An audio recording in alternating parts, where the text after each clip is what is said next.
Hello, this is Matt on the Moon Lambo channel.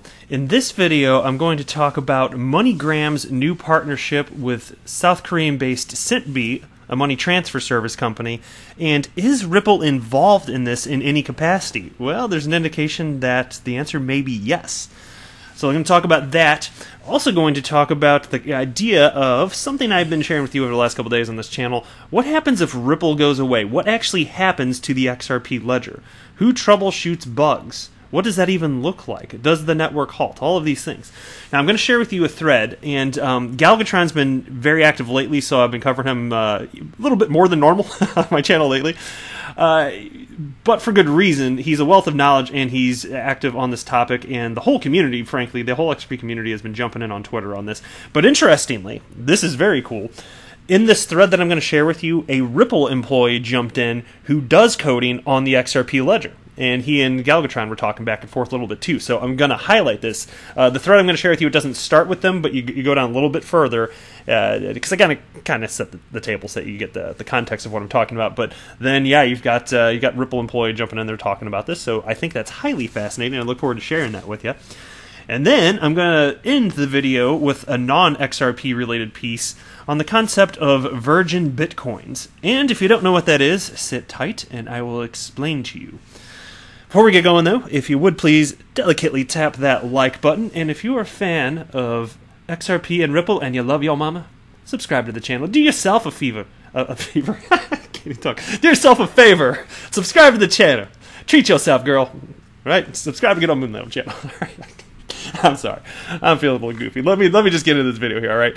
So I first heard about the concept of Ripple being involved with this partnership between Moneygram and Sentbe from @Dylan on Twitter, and it states, Moneygram just partnered with Sentbe.com, and they just updated their site to show they are partnered with Ripple, which was not known before. And so, and they're the money transfer company between Samsung Pay _KR on Twitter. All right, so that's the first place where I heard that part of it as far as a potential partnership there. So I'm assuming Sentbe, if they're saying they're partnered, they probably are, right? And so that news came afterward yesterday about MoneyGram partnering up with Sentbe in the first place. And so here's a piece from A&B Crypto, and I kind of want to run through this with you and share some thoughts on this. And the piece begins... actually, here, let me read the title first. Moneygram partners with South Korea's Sentbe. Is Ripple part of the deal? One of the world's largest money transfer companies, Moneygram, has announced a partnership with Sentbe, another money transfer company based in South Korea, making the latter the first MoneyGram virtual agent in the country. This collaboration between the two companies was expected to accumulate billions of Korean won worth of transactions in July alone, providing users with a range of digital money transfer options. MoneyGram's head of APAC in South Asia, Yogesh Sangl, said that this was a strategic move that would accelerate MoneyGram's digital transformation in the region. He added, with an increasing number of foreign residents and growing numbers of working populations from neighboring Asian countries, working with Sentbe will further improve financial inclusion in South Korea, and we are proud to share a legacy of customer commitment through this collaboration. Sentbe CEO Alex Choi welcomed the partnership as well. Choi claimed that the partnership with MoneyGram had come at the right time, with the company in a better position to meet the demands of its users through tech-savvy solutions within the space. Sentbe is looking forward to witness the changes this will bring to the diverse community, Choi said. Almost a month back, MoneyGram had entered into a strategic partnership with Ripple, a collaboration that enabled the latter to become MoneyGram's key partner for cross-border payments and foreign exchange settlement using digital assets. Thus, MoneyGram might not be the only one extending relations with Sentbe. The San Francisco-based Ripple might be too. Sentbe recently updated their website, which now reads that the company has partnered with world-class fintech Ripple. Exactly, right there. So this is all true, and so that's not really speculation. If they're saying they're with Ripple, I mean, unless Ripple's actually going to come out and be like, them Sentbe sons of bitches is liars. You know, unless that happens, I think that this is safe to say that this is true. So it's kind of weird the way in which some of these releases are brought to the minds the minds of XRP community members and everybody else following crypto at large. It's kind of interesting to me that it's not always coordinated in maybe a fashion that you might prefer. It would have been nice if this is the case that maybe Ripple would have put out a press release on the same day. Because outside of this, the only other way that I could proceed, and this would be ridiculous if this is the case, but if Sentbe considers themselves to be partnered with Ripple, if there's no contract purely because their new partner, Moneygram, is partnered with Ripple, that would be absurd and ridiculous. If that's the case, I'll be happy to announce that in the future if it's ever made public, but that sounds absurd to me, and I don't think that's the case at all. And then it goes on to state, while Ripple has not made an official statement about this, it was found that Sentbe is also the money transfer operator for Samsung Pay in South Korea, leaving the door open for Ripple to swoop in, which is some pretty cool stuff. And that's the reason, the primary reason, I mentioned this the other day, but the reason that I'm so happy to see these types of developments, in particular with MoneyGram, because obviously MoneyGram, they're not the ones that are that created the XRP software. They're not the ones that have a vested interest in the rise or fall of XRP in terms of price. In terms of value as a network, yes, they do, because they want to use it, but in terms of price, it doesn't matter. Price and value are two different things. As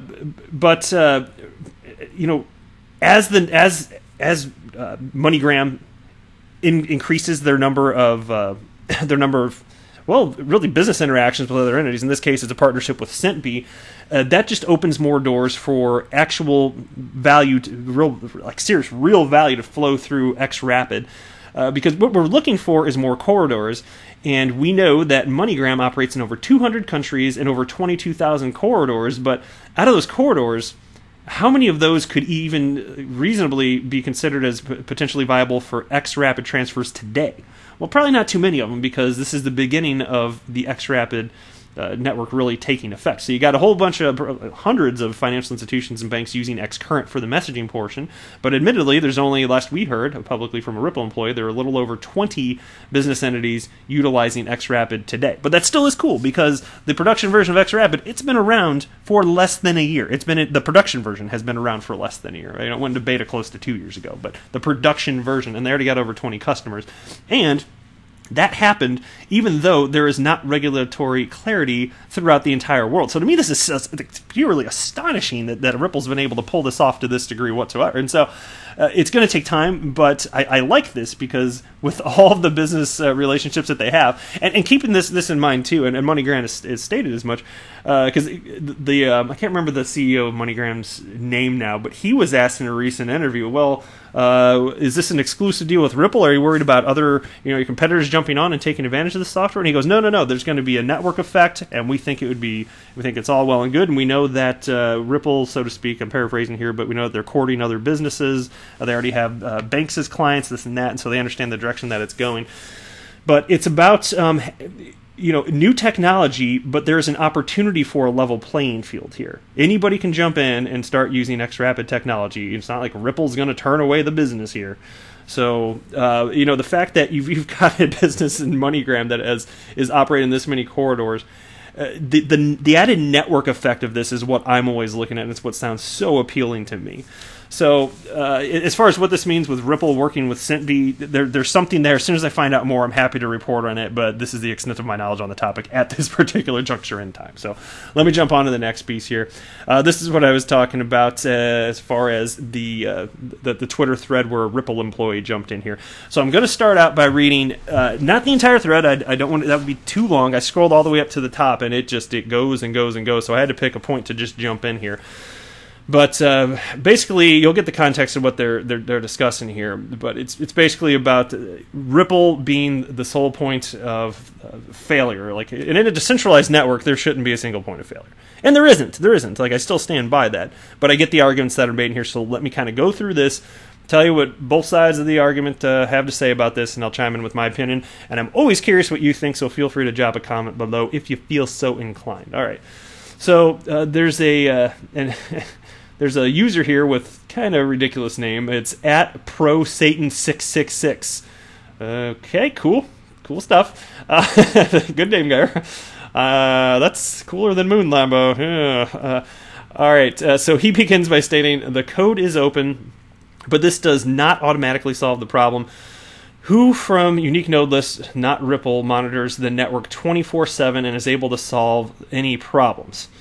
And then somebody responded, well, I sleep a fixed 5 hours a day. Don't count on me during those 5 hours, kind of making the point that there can be downtime unless you've got an entity that is making, like monitoring literally around the clock anyway. So he's kind of halfway joking. But anyway, so he responds, okay, and he's got the little laughy emoji face, ProSatan. ProSatan, what a name. And then he says, by the way, the Stellar Network stood still for 2 hours, and it was called the critical point of no return. It was called a flop. What if it were 3, 4, 5 hours? Different problems, different times solving problems. The question is whether there are those who will respond to it. The idea is that even if the network shut down or critical errors seem impossible, the network must be ready even for those options and able to respond immediately. And here's where Galgatron jumps in. And I like this response because I was thinking the same thing when I was reading this. He responds, you are not thinking about it properly. It's not a supported network. If there was a bug discovered in the XRP ledger, Ripple wouldn't be able to do anything. They'd have to make a code change and submit an amendment, all of which takes time. It's not like Amazon keeping servers up. And that's absolutely correct. And I think, just going from memory here, I think this is accurate. I believe that once you propose an amendment like that, I think there's a 2-week period that has to elapse. Or maybe that's actually once it's approved. Yeah, I could be mistaken. It might just be that once it's approved, I can't remember. Maybe, yeah, that's true. I don't remember how long the amendment process takes. But once approved, all the validators on the network, if there's a code that has to be changed, you have 2 weeks to implement that. That's what I was actually thinking of. Okay. Well, either way, that's a little piece of knowledge for you. There you go. But that's part of my very limited technical knowledge as it pertains to XRP Ledger. There you go. I provided something.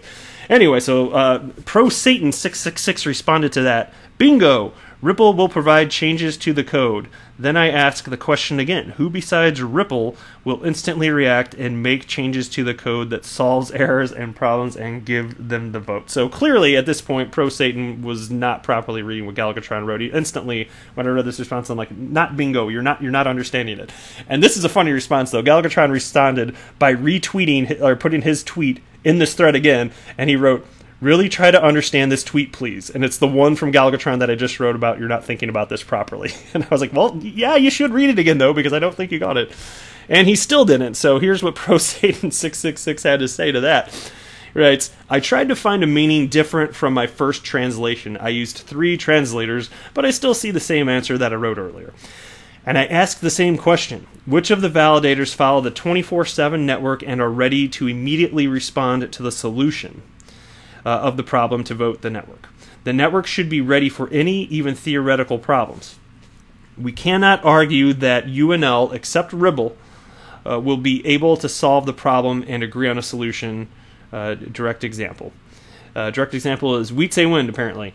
He is UNL, but it is clear that he cannot provide control 24/7, even with the huge potential to eliminate errors. The bottom line is that networks need commercial exchanges, shops, businesses, wallets. And so Galgatron responded with this. Ripple itself does not provide 24/7 support. That's my point. Do you really think Ripple is sitting there waiting to react if a bug is discovered in the XRP ledger? They are not. If a bug is discovered, the exact same scenario will play out whether Ripple is around or not. And then ProSatan, guy with the coolest name in the room, 666 responds, yes, I really think that there are people who are monitoring 24/7.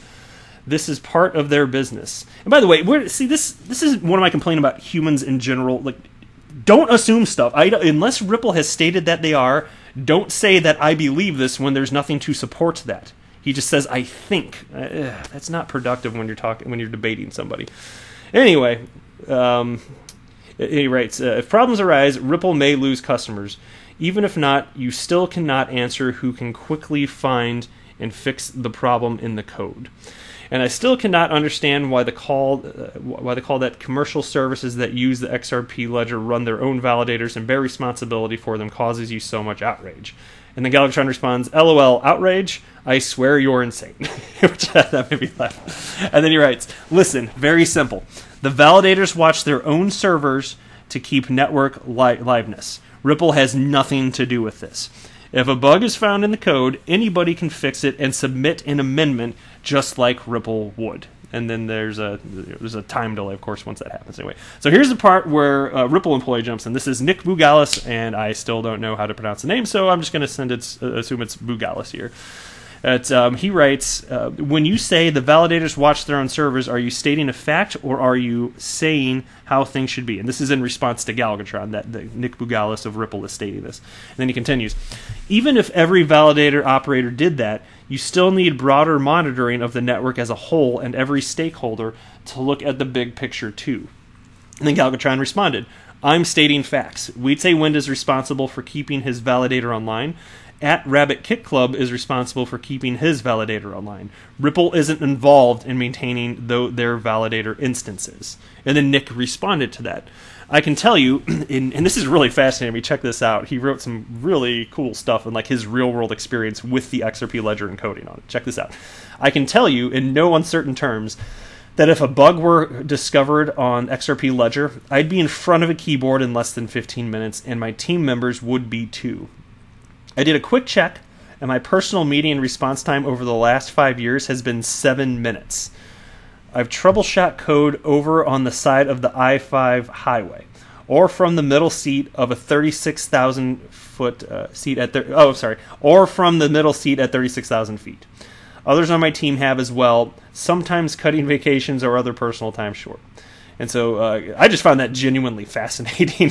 I've never had a panic situation where I have to code on the side of a highway because I'm not a coder. So I just found it neat. Anyway, Galvatron responded to that. Is there anything unique about Ripple's position that allows it to troubleshoot the code in this capacity better than a non-Ripple developer? And that's where it left off before this is like brand new content here, by the way. They just recently typed this, and I started, I loaded this page and refreshed it right before I started recording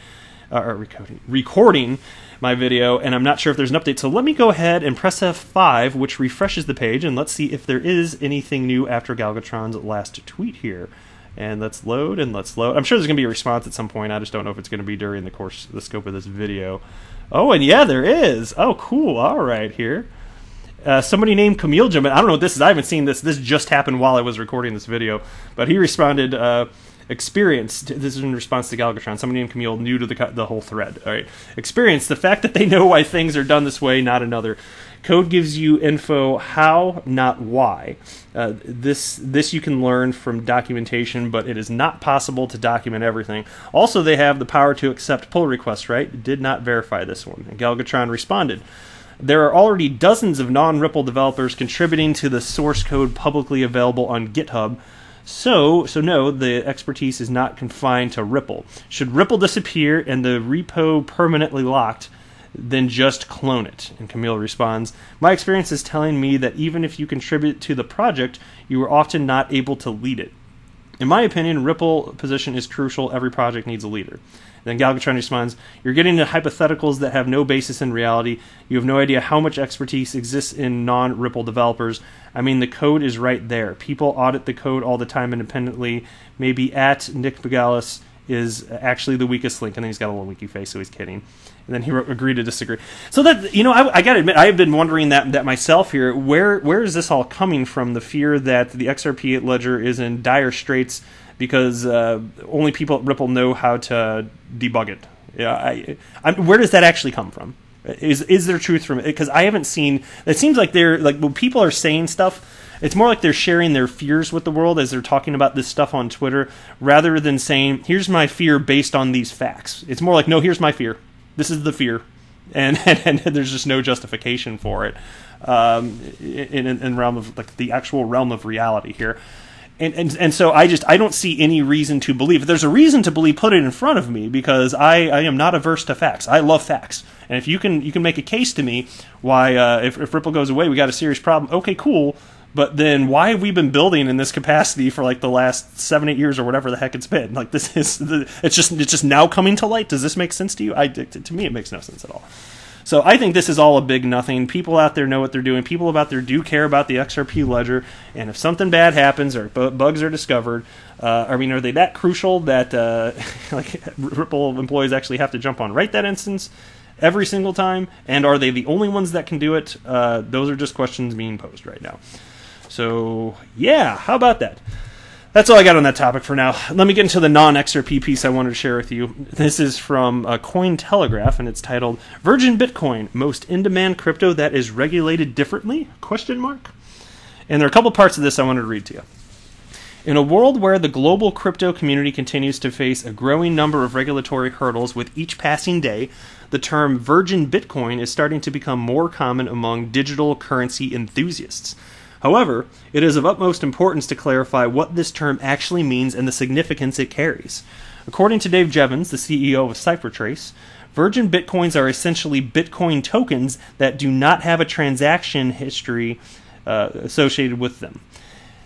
As a result of this, coins lacked a defined attribution history, making them extremely useful for money launderers as well as other miscreants looking to mask the source of their illegally procured funds.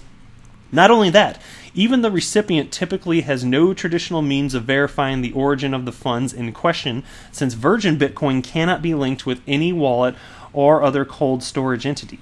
Also, the Bitcoin blockchain serves as a decentralized ledger that allows anyone to follow the transaction history of a particular token with the touch of a button.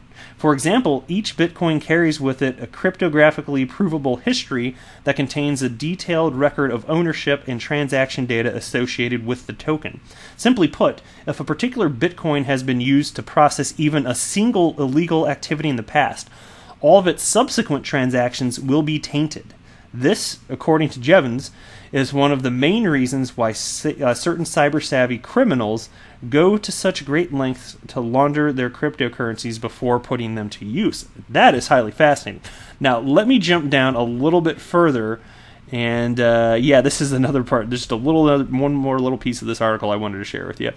And this section is titled, What is the Problem with Using Bitcoin That Has a Shady Past? At the very heart of the issue, Jevon notes that Bitcoin has a dark transaction history attached to it, has more often than not been procured through a host of illegal pathways, such as global money laundering, exercises of terrorism-related activities. By the way, guys, can you imagine? What if the Bitcoin you have went through some of that crap, and then there's going to be some sort of problem down the road that you're unaware of? That's the reason I find this whole concept so interesting. But anyway, let me continue with the article now. And even after a particular token has been exchanged a large number of times, its payment trail can still quite easily be traced by investigators, thereby putting the owner at risk. The CEO of CipherTrace expounded on the topic by saying, Dark transaction histories also impede the fungibility of the Bitcoin if these tokens have a lower value. This is a big concern for hedge funds that are concerned that their entire fund could be tainted by a few bad tokens. While this is less likely to affect those holding small amounts, larger traders could potentially and unwittingly hold larger amounts of stolen assets, lowering the value of their investment pool through association. That's a scary thought, is it not? Can you imagine if you're a hedge fund and you've got hundreds of millions of dollars worth of Bitcoin, and you don't really, though, because the government's going to seize it or something? Can you imagine? That is scary. Whew. Anyway, I'm going to read this last couple sentences here to wrap this thing up. But anyway, it continues. Essentially, it appears as though even a single shady transaction can render a coin or token unclean. However, what is interesting is the fact that criminal Bitcoin can be sanitized by local governments by then selling such commodities after making a clear note of the past transactional history. The best example of this is when the United States Marshal Service held a sealed bid auction back in 2018 for a total of 3,813 Bitcoins, estimated to be worth $51.5 million at the time. So the government can come and be like, okay, we recognize all the bad stuff that's done in the past, but it's cool now, thumbs up, and then you can use it again and sell it. Okay. So I just thought conceptually this is highly interesting, and I've never discussed the topic on this channel, so thought I'd share that with you. But that's all the time I got for this video. I am not a financial advisor. Do not buy or sell anything because of anything that I say or write. That would be a very, very, very bad idea. Until next time, to the moon, Lambo!